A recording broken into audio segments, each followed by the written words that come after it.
오늘은 저는 이 에스더를 묵상하면서 보니까 선한 지혜, 이 에스더가 얼마나 지혜로운지 몰라요.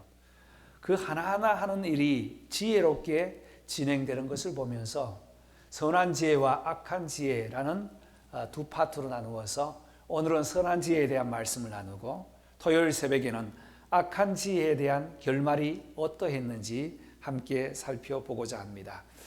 지식과 지혜의 차이는, 지식은 내일을 위한 준비라고 했습니다.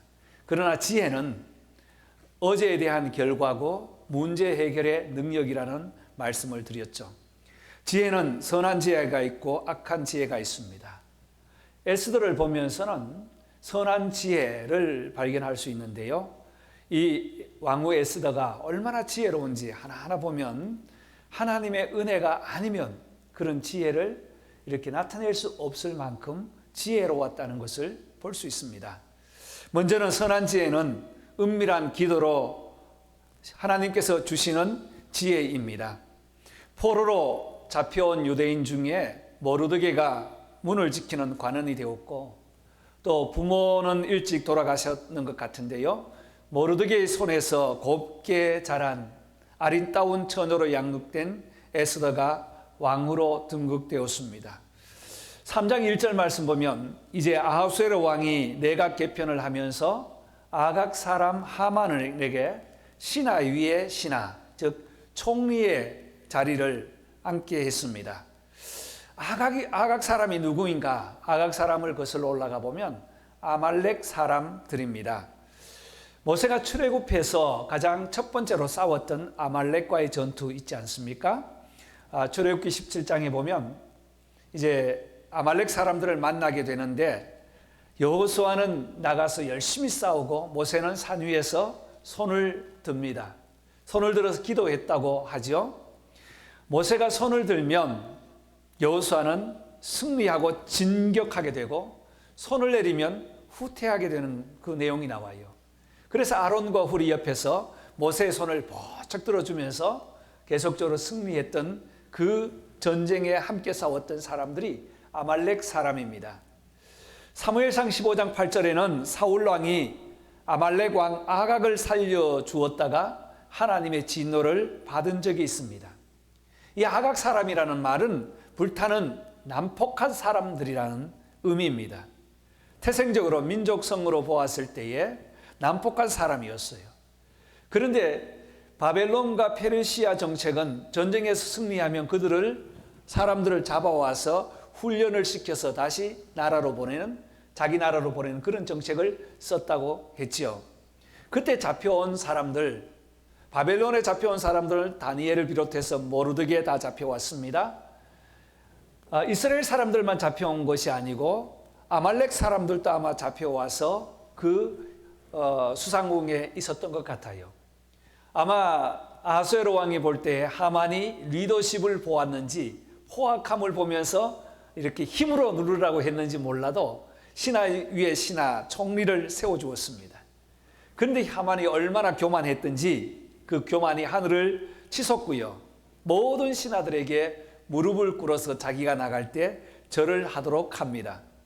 그러나 문을 지키고 있던 관원이었던 모르드게는 무릎을 꿇지 않습니다. 왜냐하면 하나님을 섬기는 신앙을 가지고 있었기 때문에 하나님 외에는 절을 하지 않을 뿐 아니라 무릎을 꿇지 않는다는 그 신념을 가지고 있었습니다. 그런데 이 하만에게는 모르드게가 참 눈에 가시였던 것 같아요. 아무리 생각해도 문을 지날 때마다 문을 안 나갈 수는 없고 갈 때마다 기분이 나쁜 겁니다. 그래서 모르드게뿐 아니라 유다인을 전부 죽이려고 계획을 짜고 하나하나 진행을 해갑니다. 왕의 어인을 찍어서 전국에 공포를 하고 이 공포로 인해서 유대인들은 절박한 상황에 있을 때에 모르드게와 에스더는 함께 금식하며 기도합니다. 제가 금식했다는 말밖에 없다고 했는데 기도라는 말을 보충한 것은 유대인들의 금식은 기도가 다 포함되어 있습니다. 간구와 소원, 애절한 마음을 하나님께 드릴 때에 금식을 했다는 것이죠. 얼마 동안 금식했는가? 사흘 동안 금식하고 왕 앞에 나가겠다. 왕이 부르지도 않았음에도 불구하고 나가겠다는 결단을 했습니다. 여기에서 사흘이라는 것은 날짜의 사흘도 되지만 완전한 금식, 온전한 금식, 하나님께 전적으로 생명을 걸고 맡기고 기도하고 왕 앞에 나가겠다는 것입니다. 오늘 5장 말씀 보면 이제 4장에서 금식을 하고 난 이후에 5장 1절로 3절까지 보면 이제 왕 앞에 나가는 장면들이 나옵니다. 그 왕 앞에 나갈 때의 그 장면들이 얼마나 참 애절하게 나가는지 그 감정을 볼 수 있어요. 왕이 어전문을 향하여 궁궐에 앉아 있을 때에 앞을 향하여 저렴한 찬스 같아요. 문을 향하여 보고 있는데 이제 에스더가 나갑니다. 뜰에 들어섰을 때 2절 보니까 왕의 눈에 심히 아름답게 보였더라는 것입니다. 여러분, 이 아수르 왕, 특별히 이 바사 제국의 왕은 특별한 권위가 있지 않습니까?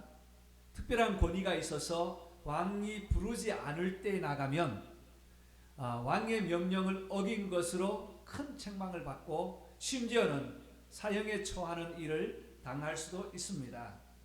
그런데 금식하고 기도하고 나갔던 이 에스더를 본 왕의 마음이 완전히 달라졌어요.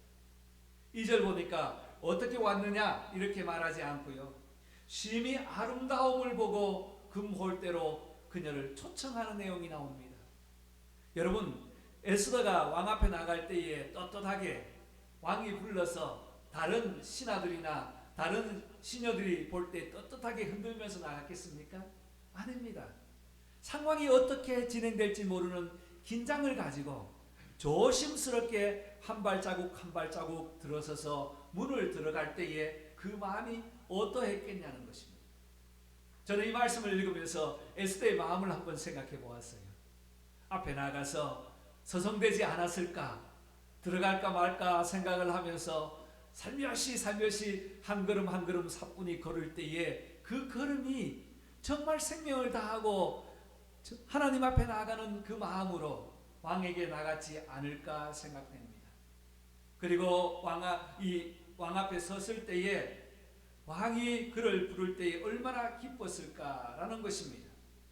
은밀하게 기도하고 간절한 소원을 가지고 마음의 소청을 가지고 나가는 그 마음, 거기에는 분명히 지혜가 있었기 때문에 은밀한 지혜로, 기도로 받은 지혜를 가지고 나갔다고 볼 수 있습니다.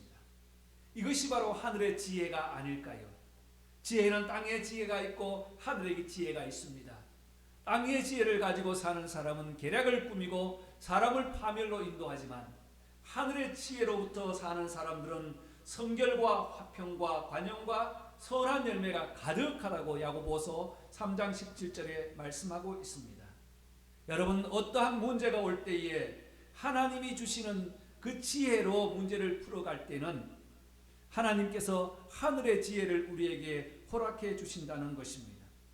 저와 여러분에게도 어려움을 당할 때가 있습니다. 하나님의 지혜로, 하나님의 은혜로 풀어가기를 간절히 바랍니다. 아멘. 문제가 있을 때 우리는 어떻게 해야 되는가? 하나님 앞에 먼저 기도하면 은밀한 기도를 들으시는 하나님께서 우리에게, 부르짖는 자에게 하늘의 지혜를 주시는 줄 믿습니다. 아멘. 문제에 뛰어들지 말고 하나님의 지혜를 가지고 그 문제를 바라보면서 풀어갈 때에 은밀한 기도의 위력과 능력이 바로 여기에 있는 것입니다. 저와 여러분도 신앙생활하면서 여러 가지 일들, 문제들 맞이할 때가 많습니다. 그때 은밀한 기도로 하나님의 지혜를 얻어서 문제를 열어가는, 풀어가는 귀한 은혜의 능력이 있기를 주님의 이름으로 축복합니다. 두 번째는 문제가 있을 때에 지혜롭게 준비하는 자세가 중요한 것을 알 수 있습니다. 에스더의 친밀한 계획을 보십시오. 먼저 기도했습니다. 무엇을 해야 할까 기도했습니다. 왕후 정도 되면 하만에 대하여 대결을 할 수도 있는 위치 아니겠습니까? 왕에게 부탁을 해서 하만에 전면적으로 대처도 할 수도 있습니다. 사람들을 동원할 수 있습니다. 주위의 신하들을 동원할 수도 있습니다. 지금 하만이 이런 계획을 가지고 있다고 누설을 할 수도 있습니다. 그런데 에스더는 친밀한 계획을 세웁니다. 어떻게 결정합니까? 4절과 5절 말씀해 보면 왕 앞에 나가서 문제를 먼저 고하지 않았습니다. 왕이여, 왕을 위하여 잔치를 준비하였나이다. 얼마나 지혜롭습니까? 그 잔치 자리를 만들고 이야기를 하겠다는 것입니다. 거기에는 누구도 함께 참석해 달라고요? 하만도 함께 참석하게 하소서. 하만과 잘 타협하며 문제를 해결하려고 시도하지 아니하고, 문제 해결은 하나님께 있음을 알고 지혜롭게 준비하는 자세를 우리는 본받을 수 있습니다. 거기에 하만도 초대합니다. 하만은 그것도 모르고 좋아가지고 춤을 덩실덩실 추면서 집에 가서 내가 왕 앞에 나가서 왕후의 초대를 받았다고 자랑하는 모습을 봅니다. 이 잔치는 절기잔치나 행사나 규례나 법도가 아니었습니다. 기도하면서 고안한 묘책이었습니다. 왕을 위하여 잔치를 베풀라고. 잔치가 무르익어갈 때에 왕이 기분 좋아서 다시 묻습니다. 6절 말씀 보면 이렇게 나와 있어요. 잔치에 술을 마실 때에 왕이 에스더에게 이르되 그대의 소청이 무엇이뇨 곧 허락하겠노라. 왕은 이 에스더가 잔치를 벌인 그 이유 또는 마음을 읽고 있었습니다. 분명히 무슨 이유가 있을 텐데 말을 하지 않고 잔치에 초청하니 왕의 마음이 지금 달아오르는 것입니다. 무엇이든지 말하라. 내가 허락하겠다. 어디까지 허락하는가? 나라의 절반이라도 주겠노라 라고 합니다. 3절 말씀에도 처음 이 왕궁에서 만났을 때에 왕이 얼마나 아름다움에 반했든지 소청이 무엇이냐? 내가 나라의 절반이라도 주겠다고 했습니다. 여러분, 나라의 절반을 준다는 것이 쉬운 일이겠습니까? 그 정도로 의지가 있고 결단이 있다는 것입니다.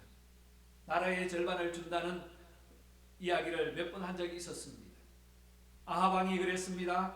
아합 왕의 아내 이세벨이 그랬어요. 순종하면, 자기에게 순종하면 나라의 절반이라도 주겠다고 합니다.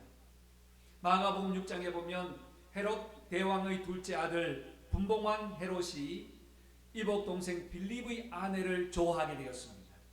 헤로디아라고 하죠. 그래서 헤로디아를 결국은 자기가 빼앗아오지 않습니까? 그 부정한 관계를 보면서 세례 요한이 지적을 합니다. 정말 괘씸하다고 지적을 해요. 그때 헤로디아의 왕의 잔치와 함께 헤로디아가 잔치를 벌이면서 그 딸이 춤을 춥니다.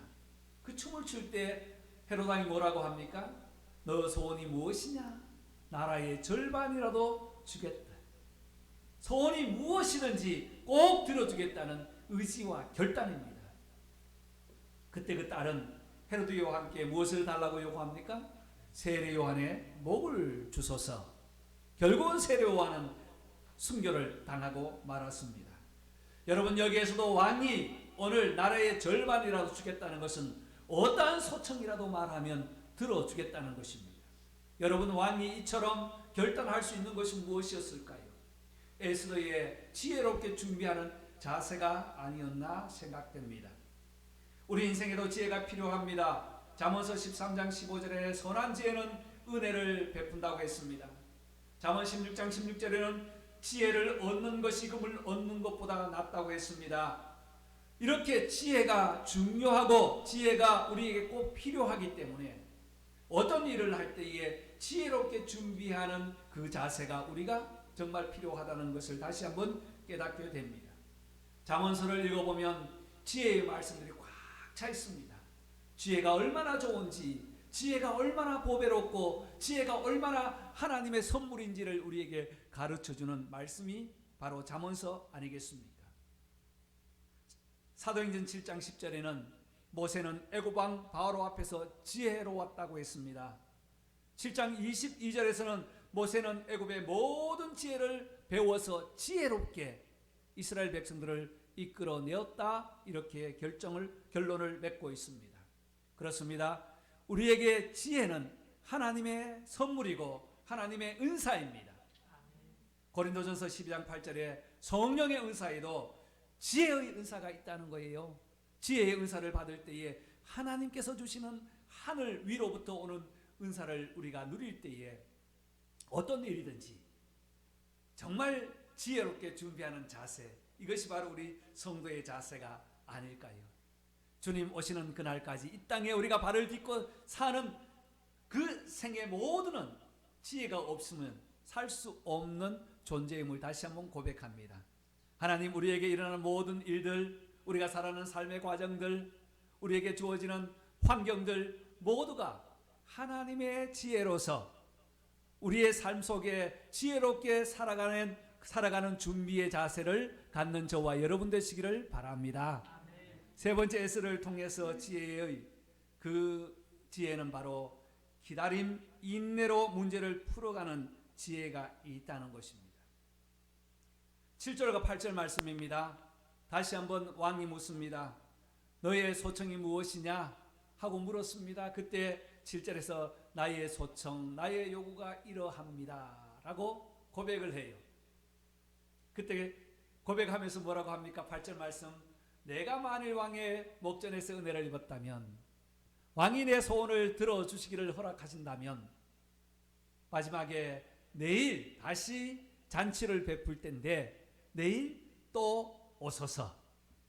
여러분, 오늘 결판을 보면 안 되겠습니까? 이것이 지혜였다는 거예요. 왕의 마음을 다시 애타게 하고 궁금하게 해서 결국은 모든 일들이 비록 더딜지라도 이루어지는 그것을 놓고 하나하나 인내하는 이 에스더의 모습을 보면서 저는 지혜, 선한 지혜라고 판단을 했습니다. 여러분, 에스더는 사흘간 금식했습니다. 인간의 생각, 힘도 다 내려놓았습니다. 얼굴에 생기가 떨어져도 긍휼과 하나님의 은혜가 있으니까 왕이 보기에 아름다웠고 또 잔치를 베풀어서 그 자리에 참석하여서 기분이 흥하였을 때에 다시 소원이 무엇이냐고 물었을 때에 바로 이야기하지 않고 다시 내일 잔치를 베풀겠다고 했습니다. 왕의 애간장을 녹이는 말로 대신하죠. 지금 당장 말하고 싶지만 궁금증을 만드는 것 또한 지혜가 아니겠습니까? 우리가 어떤 일을 만날 때도 마찬가지입니다. 기다리면 자연스럽게 해결될 일들, 때로는 우리가 성급하여서 실수할 때가 많이 있다는 것입니다. 그런데 6장 말씀을 쭉 읽어보면 왕이 돌아갔습니다. 돌아가서 내일 잔치에 다시 준비하는데 그날 밤에 잠이 오지 않는 것입니다. 그래서 역대 일기를, 궁중 일기를 읽도록 했습니다. 자, 읽어가는데 참 이상한 놀라운 일을 발견하였습니다. 궁중 일기를 읽어가면서 보니까 어떤 내시들이 반란을 일으킬 계략을 짜는 것을 모르드게가 알고 그 계략을 막은 이야기가 궁중 역대 지략에 기록되어 있는 거예요. 그 내용을 듣던 왕이 어떻겠습니까? 잠깐. 그대 대목 다시 한번 읽어봐. 하고 다시 읽습니다. 성경에는 다시 읽었던 내용은 없어요. 다시 읽었어요? 그때의 그 내용이 이게 무슨 일이냐고 다시 물었습니다. 그러면 사실은 이러한 적이 있었습니다. 그때에 그가 누가 그랬는가? 라고 물었더니 모르드게 했다는 거예요. 그리고 나서 밖에 누구 있느냐 하고 불렀더니 이제 아각 사람 하만이 들어와서 참 이런 일이 궁중일기에 기록되어 있는데 이렇게 존귀한 일을 했는 사람에게 어떻게 상을 내리면 좋겠는가? 라고 물었어요. 그때 하만이 자기인 줄 알고 왕의 예복을 입히고 왕이 타는 말을 타고 왕의 인장을 끼워서 예복을 입혀가지고 동네를 궁중을 돌도록 그렇게 하면 좋겠습니다. 이 하만의 마음이 얼마나 기뻤을까요? 자기인 줄 알고 그렇게 하라고 했어요. 그랬더니 그 다음날 하만에게 알았다. 그러면 모르드게를 불러서 예복을 입히고 말을 태워서 인장을 끼워서 다 돌도록 하여라. 그렇게 하고 돌아왔다는 것입니다.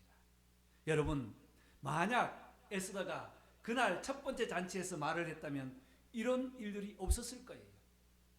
하만 이야기를 했더라면 왕이 거기에 대해서 고심을 하고 그런 일에 대해서 그 일에 대해서 조사를 하였을 것입니다. 그런데 다시 한번 그 신임을 얻고 다시 한번 그동안에 있었던 일을 다 드러내어서 모르드게까지 이제는 높은 위치에서 왕의 인정을 받게 되었습니다. 여러분, 하나님을 의지하고 인내할 때에 시간이 지날 때 주시는 보배로운 하나님의 은혜도 있다는 것을 우리가 다시 한번 깨닫게 됩니다. 이것이 바로 인내의 지혜가 아닐까요?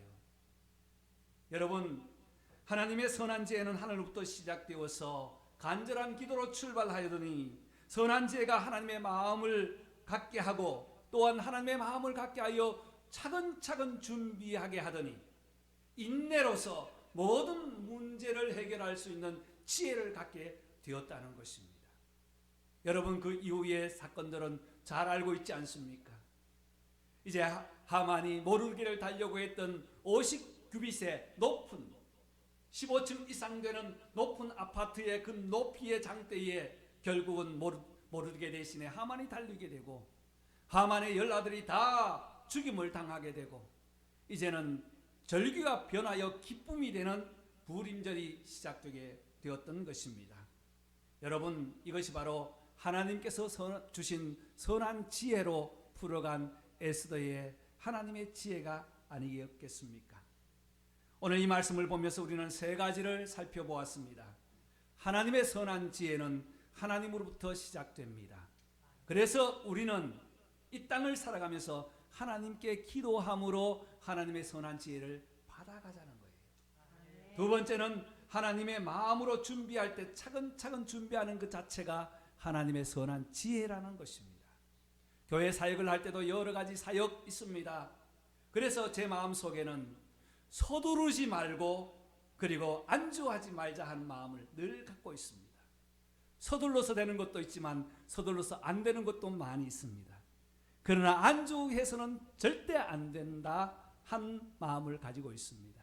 차근차근 준비할 때 준비한 자에게 주시는 하나님의 은혜가 있더라는 것입니다.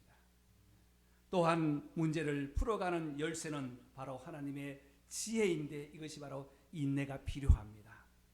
여러분, 저와 여러분을 또 10월 달에 우리의 신앙 또한 우리의 종교개혁, 이 개혁이 날마다 이루어져야 되지 않습니까? 그래서 우리는 리폼드라고 하지요. 개혁 신앙을 갖는 것입니다. 날마다 우리의 리폼도 다시 돌아보고 더러우면 닦고 무너져 있으면 수리하고 보수하여서 새롭게 주님 앞에 세워지는 그것이 바로 우리의 신앙개혁이 아니겠습니까? 저와 여러분들이 하나님께서 주신 지혜로 10월달 종교개혁, 신앙개혁을 이루어가는 저와 여러분 되시기를 주님의 이름으로 축원합니다. 기도하겠습니다.